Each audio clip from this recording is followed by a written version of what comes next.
श्री सरस्वती मैया की जय, श्री कृष्णचंद्र भगवान की जय। देखिए आवाज आ रही है? हेलो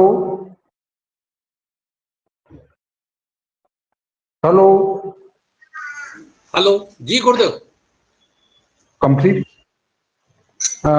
देखिए आज हम चर्चा करेंगे अपने अगले बिंदु पर जो पढ़ चुके हैं उसके बाद वाले पर।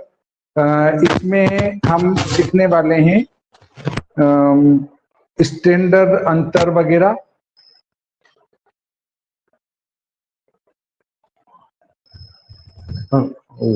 स्केच पेन यहाँ शर्ट में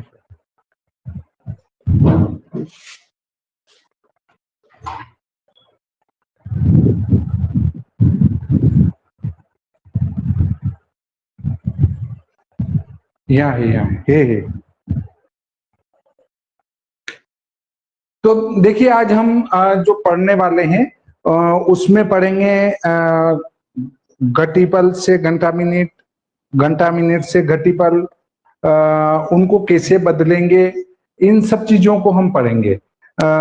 दूसरा ये है कि सबसे पहला हमारा बिंदु रहता है कि जो हमें दिनांक मिला है सामने वाले से, जो यजमान से मिला है हमें दिनांक और समय और स्थान, ये तीन चीजें मिली है। तो हम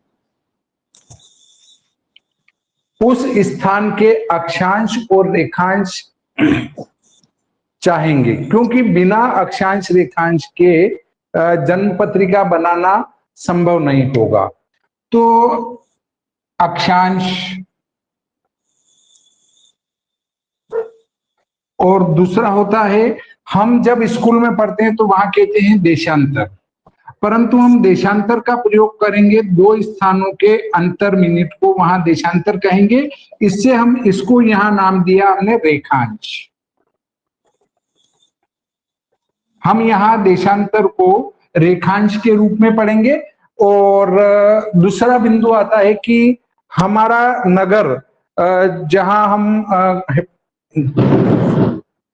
लग्न साधन कर रहे हैं, जिस स्थान का, माना कि हमारा जन्म उज्जैन जिले के एक छोटे से गांव में हुआ जो कि उज्जैन से लगभग 60 किलोमीटर की दूरी पर है।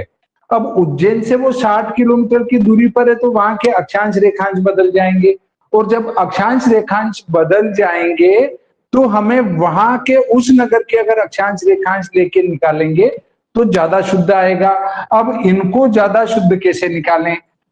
एक लाइन में पढ़ने वाला अगर नक्शा लेंगे हम, और नक्शा लेने के बाद एक लाइन में पढ़ने वाले अक्षांश को हम उस नगर के अक्षांश मानेंगे, और एक लाइन में पढ़ने वाले देशांतर को हम उस नगर के देशांतर मानेंगे। इसी प्रकार देखिए भारत का स्टैंडर्ड अंतर जो है वो निर्धारित किया जाता है 82 डिग्री 30 कला से। जबकि कई व्यक्ति कहते हैं अरे नहीं इसको उज्जैन के आधार पर निकालो, वो सब ठीक है, अपनी जगह ठीक है, परंतु वो क्यों कैसे उस पर चर्चा करेंगे।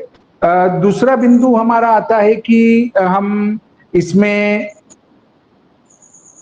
4 का गुणा क्यों करते हैं, 15 का गुणा क्यों करते हैं, उसको भी निकालेंगे। भाई 4 का गुणा करने पे मिनट क्यों आएंगे, 15 का गुणा भाग लगाने पर घंटे क्यों आएंगे, उसको हम गणित से समझेंगे कि ये गणित से किस प्रकार से सिद्ध हो रहे हैं। ठीक है। दूसरा बिंदु उसमें आएगा कि घटी से घंटा कैसे बनाए, घंटा से घटी कैसे बनाए, तो उससे भी हम एक आसानी से गणित कर पाएंगे। तो इन सब चीजों को हम पढ़ने वाले हैं। तो पहले मैं आपको किसी स्थान के अक्षांश कैसे निकालें, देशांतर जिनको कहते हैं रेखांश कैसे निकालें, इन दोनों को निकालना समझेंगे। और अगर हम किसी नगर में कोई हमारा एक लाइन में नहीं पढ़ रहा है, दूसरा दूसरी लाइन में नहीं पढ़ रहा है, तो हम इसका गणित करके अक्षांश रेखांश कैसे निकालें, मतलब अपन नक्शे से नाप कर भी अक्षांश रेखांश को निकाल सकते हैं। कैसे नापेंगे? हमारे जो अक्षांश रेखांश दिए रहते हैं नक्शे के अंदर इस प्रकार से रहते हैं। ये ऐसे लाइन खींचा हुआ नक्शा आपके पास होना चाहिए, तो आप किसी भी नगर के अक्षांश रेखांश को बड़ी आसानी से निकाल पाएंगे। तो देखिए, आपको पहले ये भी समझना होगा और एक रेखा में नगर कैसे होगा उसको भी समझना होगा। तो आप अपने स्थान के अक्षांश रेखांश निकाल लेंगे। अब अक्षांश को आप आपके ध्रुव से भी निकाल सकते हैं और शंकु खड़ा करके भी निकाल सकते हैं। उस बिंदु पर भी हम चर्चा करेंगे, परंतु रेखांश को कभी भी किसी शंकु से नहीं निकाला जा सकता है। वो तो केवल आप पूरी पृथ्वी का डिवाइडेशन है, इसको भी हम समझेंगे। परंतु मुख्य रूप से जो हमारा गणित डिपेंड करेगा वो अक्षांश पर डिपेंड करेगा कि कितना झुकाव आपकी पृथ्वी का है, उससे वहां पर सूर्योदय में क्या अंतर आएगा, सूर्यास्त में क्या अंतर आएगा, इष्ट घटी में क्या अंतर आएगा, इन सब बिंदुओं को हम वहां पर पढ़ेंगे। तो हम निरंतर इन बिंदुओं को क्लियर करते चलेंगे। अच्छा, दूसरा है कि भारत या पूरे विश्व में स्टैंडर्ड अंतर का निर्धारण किस प्रकार से किया जाता है। अर्थात हम मान लो पाकिस्तान में गए तो वहां का स्टैंडर्ड अंतर का निर्धारण कैसे होगा, हम नेपाल में गए तो वहां के स्टैंडर्ड अंतर का निर्धारण कैसे होगा, ये प्रश्न भी हमारे मस्तिष्क में आना चाहिए। कोई भी देश अपने स्थान का स्टैंडर्ड अंतर निर्धारित करने में स्वतंत्र नहीं है, उसको अंतरराष्ट्रीय मानकों के आधार पर अपने स्थान के स्टैंडर्ड अंतर का निर्धारण करना पड़ेगा।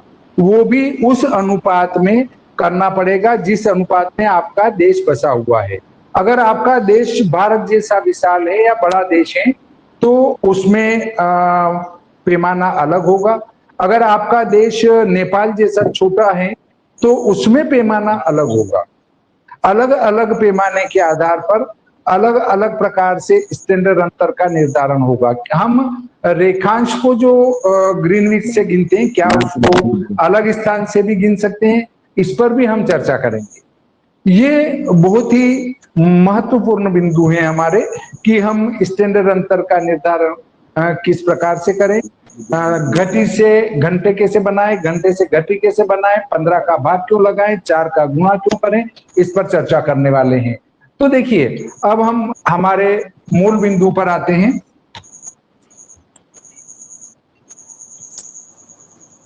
जो भी मैंने आपको बताया वो आप हमारे अगले वीडियो में मई गणित के साथ बड़ी आसानी से देख पाएंगे। आप हमारे अगले भाग को अवश्य देखें, देखना ना भूलें।